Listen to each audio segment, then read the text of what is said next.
जड़ भरत और सौवीर नरेश का संवाद, परमार्थ का निरूपण तथा रूभू का निधाक को अद्वैत ज्ञान का उपदेश। सनंदन जी कहते हैं, नारद जी, ब्राह्मण का परमार्थ युक्त वचन सुनकर सौवीर नरेश ने विनय से नम्र होकर कहा। राजा बोले, विप्रवर, आपने संपूर्ण जीवों में व्याप्त जिस विवेक विज्ञान का दर्शन कराया है वह प्रकृति से परे ब्रह्म का ही स्वरूप है, परंतु आपने जो ये कहा है कि मैं पालकी नहीं ढोता हूँ और न मुझ पर पालकी का भारी है, जिसने ये पालकी उठा रखी है वो शरीर मुझसे भिन्न है। जीवों की प्रवृत्ति गुणों की प्रेरणा से होती है और ये गुण कर्मों से प्रेरित होकर प्रवृत्त होते। इसमें मेरा कर्तृत्व क्या है? परमार्थ की ज्ञाता द्विज श्रेष्ठ, आपकी वो बात कान में पड़ते ही मेरा मन परमार्थ का जिज्ञासु होकर उसे प्राप्त करने के लिए विह्वल हो उठा है। महाभाग द्विज, मैं पहले से ही महर्षि कपिल के पास जाकर ये पूछने के लिए उद्यत हुआ था कि जगत में श्रेय क्या है, ये मुझे बताइए, किंतु इसके बीच में ही आपने जो ये बातें कही है उन्हें सुनकर मेरा मन परमार्थ श्रवण के लिए आपकी ओर दौड़ रहा है।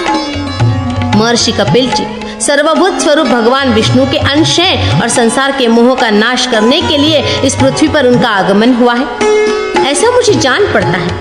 वे ही भगवान कपिल मेरे हित की कामना से यहाँ आपके रूप में प्रत्यक्ष प्रकट हुए हैं, तभी तो आप ऐसा भाषण कर रहे हैं। अतः ब्रह्मन, मेरे मोह का नाश करने के लिए जो परम श्रेय हो वो मुझे बताइए, क्योंकि आप संपूर्ण विज्ञान में जल की तरंगों के समुद्र जान पड़ते हैं। ब्राह्मण ने कहा, भूपाल, क्या तुम श्रेय की बात पूछते हो या परमार्थ जानने के लिए प्रश्न करते हो? राजन, जो मनुष्य देवता की आराधना करके धन संपत्ति चाहता है, पुत्र तथा राज्य एवं स्वर्ग की अभिलाषा करता है, उसके लिए तो वे ही वस्तुएं श्रेय हैं, परंतु विवेकी पुरुष के लिए परमात्मा की प्राप्ति ही श्रेय है। स्वर्गलोक रूप फल देने वाला जो यज्ञ आदि कर्म है वो भी श्रेय ही है, परंतु प्रधान श्रेय तो उसके फल की इच्छा न करने में ही है। भूपाल, योग युक्त तथा अन्य पुरुषों को भी सदा परमात्मा का चिंतन करना चाहिए, क्योंकि परमात्मा का संयोग रूप जो श्रेय है वही वास्तविक श्रेय है। इस प्रकार श्रेय तो अनेक हैं, सैकड़ों और हजारों प्रकार के हैं, किंतु वे सब परमार्थ नहीं है। परमार्थ मैं बतलाता हूँ, सुनो। यदि धन ही परमार्थ होता तो धर्म के लिए उसका त्याग क्यों किया जाता तथा भोगों की प्राप्ति के लिए उसका व्यय क्यों किया जाता? नरेश्वर, यदि इस संसार में राज्य आदि की प्राप्ति को परमार्थ कहा जाए तो वे कभी रहते हैं और कभी नहीं रहते हैं, इसलिए परमार्थ को भी आगमापाई मानना पड़ेगा। यदि ऋग्वेद, यजुर्वेद और सामवेद के मंत्रों से संपन्न होने वाले यज्ञ कर्म को तुम परमार्थ मानो तो उसके विषय में मैं जो कहता हूँ उसे सुनो। राजन, कारणभूत मृत्तिका से जो कर्म उत्पन्न होता है वो कारण का अनुगमन करने से मृत्तिका स्वरूप ही समझा जाता है। इस न्याय से समिधा, घृत और कुशा आदि विनाशशील द्रव्यों द्वारा जो क्रिया संपादित होती है वो भी अवश्य ही विनाशशील होंगी, परंतु विद्वान पुरुष परमार्थ को अविनाशी मानते हैं। जो क्रिया नाशवान पदार्थों से संपन्न होती है वो और उसका फल दोनों निस्संदेह नाशवान होते हैं। यदि निष्काम भाव से किया जाने वाला कर्म स्वर्गादि फल न देने के कारण परमार्थ माना जाए तो मेरे विचार से वो परमार्थभूत मोक्ष का साधन मात्र है और साधन कभी परमार्थ हो नहीं सकता, क्योंकि वो साध्य माना गया है। राजन, यदि आत्मा के ध्यान को ही परमार्थ नाम दिया जाए तो वह दूसरों से आत्मा का भेद करने वाला है, किंतु परमार्थ में भेद नहीं होता। अतः राजन, निस्संदेह ये सब श्रेय ही है, परमार्थ नहीं। भूपाल, अब मैं संक्षेप से परमार्थ का वर्णन करता हूँ, सुनो। नरेश्वर, आत्मा एक व्यापक समशुद्ध निर्गुण और प्रकृति से परे है, उसमें जन्म और वृद्धि आदि विकार नहीं है। वह सर्वत्र व्यापक तथा परम ज्ञान में है। असत नाम और जाति आदि से उस सर्वव्यापक परमात्मा का न कभी संयोग हुआ, न है, न होगा ही। वह अपने और दूसरों के शरीरों में विद्यमान रहते हुए भी एक ही है। इस प्रकार का जो विशेष ज्ञान है वही परमार्थ है। द्वैत भावना रखने वाले पुरुष तो अपरमार्थदर्शी ही है। जैसे बांसुरी में एक ही वायु अभेद भाव से व्याप्त है, किंतु उसके छिद्रों के भेद से उसमें षड्ज, ऋषभ आदि स्वरों का भेद हो जाता है, उसी प्रकार उस एक ही परमात्मा के देव, मनुष्य आदि अनेक भेद प्रतीत होते। उस भेद की स्थिति तो अविद्या के आवरण तक ही सीमित है। राजन, इस विषय में एक प्राचीन इतिहास सुनो। निदाग नामक ब्राह्मण को उपदेश देते हुए महामुनि ऋभु ने जो कुछ कहा था उसी का इसमें वर्णन है। परमेष्टि ब्रह्मा जी के एक ऋभु नामक पुत्र हुए। भूपते वे स्वभाव से ही परमार्थ तत्व के ज्ञाता थे। पूर्व काल में पुलस्त्य मुनि के पुत्र निदाघ उनके शिष्य हुए थे। ऋभु ने बड़ी प्रसन्नता के साथ निदाघ को संपूर्ण तत्व ज्ञान का उपदेश दिया था। समस्त ज्ञान प्रदान शास्त्रों का उपदेश प्राप्त कर लेने पर भी निदाघ की अद्वैत में निष्ठा नहीं हुई। नरेश्वर, ऋभु ने निदाघ की स्थिति को ताड़ लिया था। देविका नदी के तट पर वीरनागर नामक एक अत्यंत समृद्धिशाली और परम रमणीय नगर था। उसे महर्षि पुलस्त्य ने बसाया था। उसी नगर में पहले महर्षि ऋभु के शिष्य योग्यवेता निदाघ निवास करते थे। उनके वहां रहते हुए जब 1000 दिव्य वर्ष व्यतीत हो गए तब महर्षि ऋभु अपने शिष्य निदाघ को देखने के लिए उनके नगर में गए। निदाघ बलि वैश्वदेव के अंत में द्वार पर बैठकर अतिथियों की प्रतीक्षा कर रहे थे। वे ऋभु को पाद्य और अर्घ्य देकर अपने घर में ले गए और हाथ पैर धुलाकर उन्हें आसन पर बिठाए। तत्पश्चात द्विजश्रेष्ठ निदाघ ने आदर पूर्वक कहा, विप्रवर, अब भोजन कीजिए। ऋभु बोले, द्विजश्रेष्ठ, आपके घर में भोजन करने योग्य जो जो अन्न प्रस्तुत हो उसका नाम बतलाई। निदाघ ने कहा, द्विजश्रेष्ठ, मेरे घर में सत्तू, जौ की लापसी और बाटी बनी है। आपको इनमें से जो कुछ रुचे वही इच्छानुसार भोजन कीजिए। ऋभु बोले, ब्राह्मण, इन सब में मेरी रुचि नहीं है। मुझे तो मीठा अन्न दो, हलवा, खीर और खांड के बने हुए पदार्थ भोजन कराओ। निदाघ ने अपनी स्त्री से कहा, शोभने, हमारे घर में जो अच्छी से अच्छी भोजन सामग्री उपलब्ध हो उसके द्वारा इन अतिथि देवता के लिए मिष्टान्न बनाओ। पति के ऐसा कहने पर ब्राह्मण पत्नी ने स्वामी की आज्ञा का आदर करते हुए ब्राह्मण देवता के लिए मीठा भोजन तैयार किया। राजन, महामुनि ऋभु के इच्छा अनुसार मिष्टान्न भोजन कर लेने पर निदाघ ने विनीत भाव से खड़े होकर पूछा। निदाघ बोले, ब्राह्मण, कहिए, भोजन से आपको भली भांति तृप्ति हुई? आप संतुष्ट हो गए ना? अब आपका चित्त पूर्णता स्वस्थ है ना? विप्रवर, आप कहाँ के रहने वाले हैं? कहाँ जाने को उद्यत हैं और कहाँ से आपका आगमन हुआ है, ये सब बताइए। ऋभु ने कहा, ब्राह्मण, जिसे भूख लगती है उसी को अन्न भोजन करने पर तृप्ति भी होती है। मुझे तो न कभी भूख लगी और न तृप्ति हुई, फिर मुझसे क्यों पूछते हो? जठराग्नि से पार्थिव धातु पहले के खाए हुए पदार्थ के पच जाने पर क्षुधा की प्रतीति होती है। इसी प्रकार पिए हुए जल के क्षीण हो जाने पर मनुष्य को प्यास का अनुभव होता है। द्विज, ये भूख और प्यास देह के ही धर्म है, मेरे नहीं। अतः मुझे कभी भूख लगने की संभावना ही नहीं है, इसलिए मुझे तो सर्वदा तृप्ति रहती है। ब्राह्मण, मन की स्वस्थता और संतोष ये दोनों चित्त के धर्म के विकार है। अतः आत्मा इन धर्मों से संयुक्त नहीं होता। और तुमने जो ये पूछा है कि आपका निवास कहाँ है, आप कहाँ जाएंगे और आप कहाँ से आते हैं, इन तीनों प्रश्नों के विषय में मेरा मत सुनो। आत्मा सब में व्याप्त है, यह आकाश की भांति सर्वव्यापक है। अतः इसके विषय में कहाँ से आए, कहाँ रहते हैं और कहाँ जाएंगे, ये प्रश्न कैसे सार्थक हो सकता है? इसलिए मैं न जाने वाला हूँ और न आने वाला।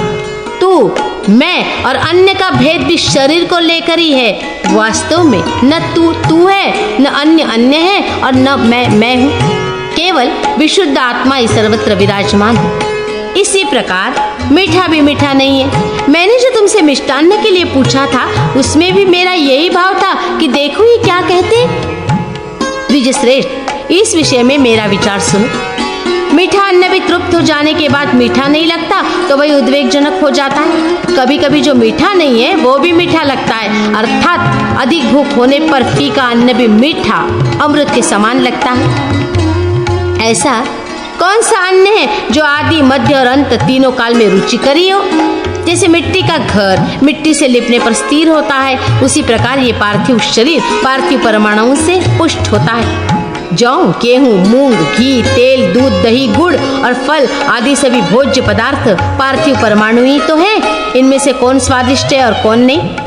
अतः ऐसा समझकर जो मीठे और बेमीठे का विचार करने वाला है उस मन को तुम्हें समदर्शी बनाना चाहिए, क्योंकि समता ही मोक्ष का उपाय है। राजन, ऋभु के ये परमार्थ युक्त वचन सुनकर महाभाग निदाघ ने उन्हें प्रणाम करके कहा, ब्राह्मण, आप प्रसन्न होइए और बताइए, मेरा हित साधन करने के लिए यहाँ पधारे हुए आप कौन हैं? आपके इन वचनों को सुनकर मेरा संपूर्ण मोह नष्ट हो गया है। रुभु बोले, द्विजश्रेष्ठ, मैं तुम्हारा आचार्य रुभु हूँ और तुम्हें तत्व को समझाने वाली बुद्धि देने के लिए यहाँ आया था। अब मैं जाता हूँ। जो कुछ परमार्थ है वो सब मैंने तुम्हें बता दिया। इस प्रकार परमार्थ तत्व का विचार करते हुए तुम इस संपूर्ण जगत को एकमात्र वासुदेव संज्ञक परमात्मा का स्वरूप समझो। इसमें भेद का सर्वथा अभाव है। ब्राह्मण जड़ भरत कहते हैं, तदनंतर निदाघ ने बहुत अच्छा कहकर गुरुदेव को प्रणाम किया और बड़ी भक्ति से उनकी पूजा की। तत्पश्चात वे निदाघ की इच्छा न होने पर भी वहां से चले गए। नरेश्वर, तदनंतर 1 सहस्त्र दिव्य वर्ष बीतने के बाद गुरुदेव महर्षि रुभु निदाघ को ज्ञानोपदेश करने के लिए पुनः उसी नगर में आए। उन्होंने नगर से बाहर ही निदाघ को देखा। वहां का राजा बहुत बड़ी सेना आदि के साथ धूमधाम से नगर में प्रवेश कर रहा था और निदाघ मनुष्यों की भीड़ भाड़ से दूर हटकर खड़े थे। वे जंगल से समिधा और कुशा लेकर आए थे और भूख प्यास से उनका गला सूख रहा था। निदाघ को देखकर रुभु उनके समीप गए और अभिवादन करके बोले, बाबा जी, आप यहाँ एकांत में कैसे खड़े? निदाघ बोले, विप्रवर, आज इस रमणीय नगर में यहाँ के राजा प्रवेश करना चाहते हैं, अतः यहाँ मनुष्यों की ये बहुत बड़ी भीड़ इकट्ठी हो गई है, इसलिए मैं यहाँ खड़ा हूँ। रुभु ने पूछा, द्विजश्रेष्ठ, आप यहाँ की बातों की जानकार मालूम होते, अतः बताइए यहाँ राजा कौन है और दूसरे लोग कौन है? निदाघ बोले, यहाँ जो पर्वत शिखर के समान ऊंचे और मतवाले गजराज पर चढ़ा हुआ है वही राजा है और दूसरे लोग उसके परिजन हैं।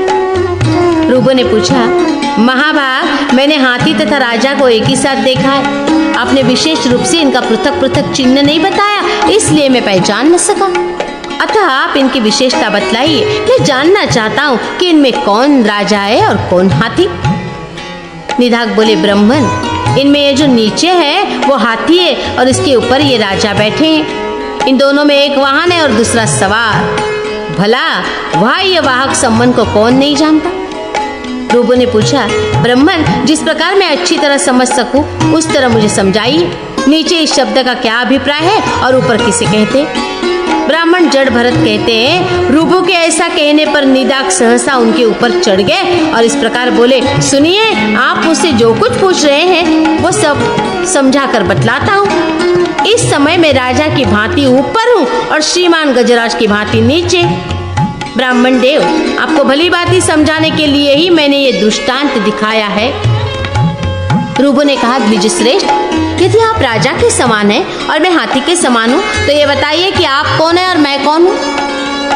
ब्राह्मण कहते हैं, रुभु के ऐसा कहने पर निदाघ ने तुरंत ही उनके दोनों चरणों में मस्तक नवाया और कहा, भगवान, आप निश्चय ही मेरे आचार्य पात महर्षि रुभु हैं, क्योंकि दूसरे का हृदय इस प्रकार अद्वैत संस्कार के संपन्न नहीं है जैसा कि मेरे आचार्य का। अतः मेरा विश्वास है आप मेरे गुरुजी ही यहाँ पधारे हुए हैं। रुभु ने कहा, निदाघ, पहले तुमने मेरी बड़ी सेवा शुश्रूषा की, इसलिए अत्यंत स्नेहवश मैं तुम्हें उपदेश देने के लिए तुम्हारा आचार्य रुभु ही यहाँ आया हूँ। महामते, समस्त पदार्थों में अद्वैत आत्मबुद्धि होना ही परमार्थ का सार है। मैंने तुम्हें संक्षेप से उसका उपदेश कर दिया। ब्राह्मण जड़ भरत कहते हैं, विद्वान गुरु महर्षि रुभु निदाघ से ऐसा कहकर चले गए। निदाघ भी उनके उपदेश से अद्वैत परायण हो गए और संपूर्ण प्राणियों को अपने से अभिन्न देखने लगे। ब्रह्मर्षि निदाघ ने इस प्रकार ब्रह्म परायण होकर परम मोक्ष प्राप्त कर लिया। धर्मज्ञ नरेश, इसी प्रकार तुम भी आत्मा को सब में व्याप्त जानते हुए अपने में तथा शत्रु और मित्र में समान भाव रखो। सनंदन जी कहते हैं, ब्राह्मण के ऐसा कहने पर राजाओं में श्रेष्ठ सौवीर नरेश ने परमार्थ की ओर दृष्टि रखकर भेद बुद्धि त्याग दी और वे ब्राह्मण भी पूर्व जन्म की बातों का स्मरण करके बोधयुक्त हो उसी जन्म में मुक्त हो गए। मुनीश्वर नारद, इस प्रकार मैंने तुम्हें परमार्थ रूप ये अध्यात्म ज्ञान बताया है। इसे सुनने वाले ब्राह्मण, क्षत्रिय और वैश्यांग को भी ये मुक्ति प्रदान करने वाला है।